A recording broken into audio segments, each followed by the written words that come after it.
Hello students, आज के इस क्लास में हम लोग तीसरा fat soluble vitamin vitamin E के बारे में पढ़ेंगे।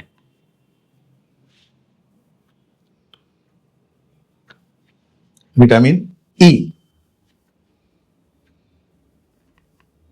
विटामिन ई देखो, इसका जो साइंसी नाम है, केमिकल नाम है, इसका केमिकल नाम है टोकोफेरोल।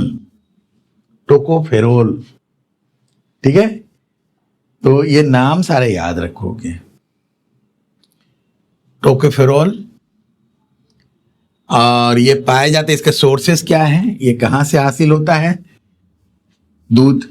देखो, मिल्क में विटामिन ए भी है, विटामिन डी भी है, विटामिन ई भी है, तो दूध बहुत जरूरी चीज है। मिल्क है, और एग योक। योक का मतलब ये अंडे में जो ये पीला ये होता है ना, अंडे के अंदर एक पीला हिस्सा होता है, एक सादा होता है। ये जो पीला वाला होता है ना, इसको एग योक बोलते हैं। फिश, मछली, मीट, लीवर, है पता है? कलेजी, बकरी वगैरह की जो लीवर होता है, कलेजी होती, वो। जर्मिनेटेड ग्राम, ये बहुत अच्छा सोर्स है विटामिन ई। अगर तुमको इसका सोर्स बढ़ाना है, अपने बॉडी में लेना है इसको, तो ये बहुत अच्छा सोर्स है, सस्ता और बढ़िया टिकाऊ। क्या है? चना लेकर के उसे पानी में भिगो दो, फुला दो 1 दिन 2 दिन, उसके बाद देखो कि उसमें से इस तरह से अंकुर निकल जाएगा, अंकुरित चना, ठीक है। अब इसे खाओगे तो तुम्हें विटामिन ई प्राप्त होगा। उसके बाद पी, यानी हरा मटर, छिमी मटर, वेजिटेबल ऑयल्स, सरसों तेल वगैरह, उसमें कैबेज। देखो ये कितना जरूरी चीज है। बंदा गोभी, विटामिन ए में भी है, विटामिन बी में, विटामिन डी में भी है, और विटामिन ई में भी है। कैबेज, और ये भी साग जिसको बोलते हैं, लीफी वेजिटेबल्स, साग जो होते हैं उनमें भी ये पाया जाता है। तो ये सारे सोर्सेस हैं विटामिन ई की कमी को दूर करने के। इनका इंपॉर्टेंस क्या है? विटामिन ए क्यों जरूरी है? विटामिन ई एक ये एक्ट करता है एंटीऑक्सीडेंट के तौर पर। अब ये एंटीऑक्सीडेंट क्या है? देखो, जैसे जैसे इंसान की उम्र बढ़ती है, जैसे जैसे उसका एज बढ़ता है, वैसे वैसे उसकी बॉडी में कुछ कुछ चेंजेस आते हैं, और हर चीज जो है वो डैमेज्ड होती है उम्र के साथ साथ, ठीक है। एक छोटा बच्चा है या एक जवान है, जिस तरह से उसका है फिट एंड फाइन, देखो वो बूढ़े होने के बाद वो नहीं है, स्किन लूज हो गया, आंखें, हर चीज पूरा वो, उसमें डिप्रेसिएशन होता है। और ये क्यों होता है? क्योंकि हमारी बॉडी में ऑक्सीडेशन जितना ज्यादा होगा उतने तेजी से हम लोग बूढ़े होंगे। अब ऑक्सीडेशन को रोकने के लिए कुछ चीजें हैं, जैसे विटामिन ई है। इन चीजों को, जो चीजें ऑक्सीडेशन को रोकती हैं, उसको बोला जाता है एंटीऑक्सीडेंट्स, ठीक है।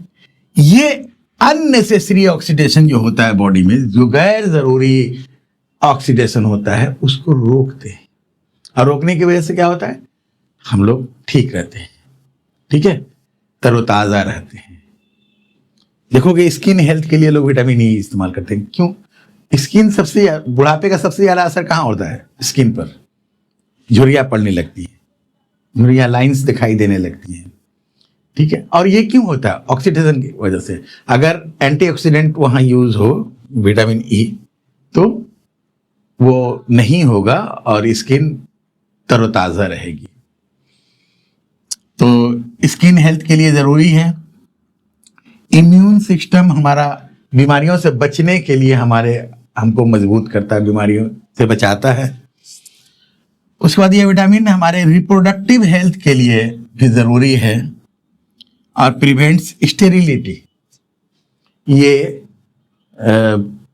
हमारे रिप्रोडक्टिव हेल्थ का मतलब कि रिप्रोडक्शन, बच्चे पैदा करने की जो सलाहियत होती है, उसको ये ठीक ठाक रखता है, और हमें स्टेरिलिटी से बचाता है। स्टेरिलिटी यानी कि बांझपन जिसको बोलते हैं, यानी बच्चे ना पैदा होना, इसको बोलते हैं स्टेरिलिटी, उससे बचाता है। ये बीमारी है, देखो किसी आदमी का बच्चा ही नहीं होता है, तो बहुत सारे फैक्टर्स होते हैं, उसमें से एक फैक्टर ये है स्टेरिलिटी।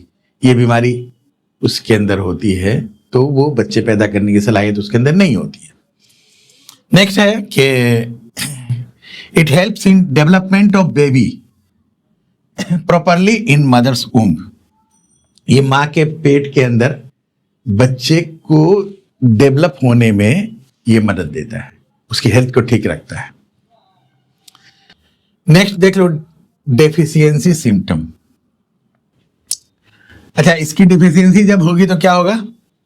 नर्व्स और मसल्स इनमें प्रॉब्लम्स आएंगे और मस्कुलर वीकनेस होगी या डिस्कम्फर्ट होगा, माने हमारे मसल्स में कमजोरी आएगी। दूसरा जो होगा numbness and tingling, particularly in arms and legs, हाथ और पैर में क्या होगा? नंबनेस किसको बोलते हैं? सुन्न हो जाएगा, कहीं कहीं सुन्न होगा, सुन्न हो जाने की बीमारी होगी। देखो कि हाथ में कभी सेंसेशन नहीं होगा, सुन्न हो जाएगा। और या फिर टिंगलिंग का मतलब उसमें झिनझिनाहट होने लगेगी, ठीक है, लगेगा कुछ उसमें चल रहा है ऐसा। उसके बाद चलते वक्त अगर विटामिन ई की कमी होगी तो चलते वक्त परेशानी होगी, तुमको सही कोऑर्डिनेशन नहीं मिलेगा, चलने में लड़खड़ाहट आ जाएगी, ठीक है। उसके बाद सीवियर विटामिन ई डिफिशियंसी जिसको होगा, बहुत ज्यादा डिफिशियंसी जिसको होगा, तो इससे इनका विजन भी, आंखों की रोशनी भी मुतासिर होगी, ठीक है। और विटामिन ई डिफिशियंसी में कॉज इम्यून सेल्स की बर्बादी भी इसकी कमी से होती है। तो ये सारी चीजें होती हैं विटामिन ई की कमी से।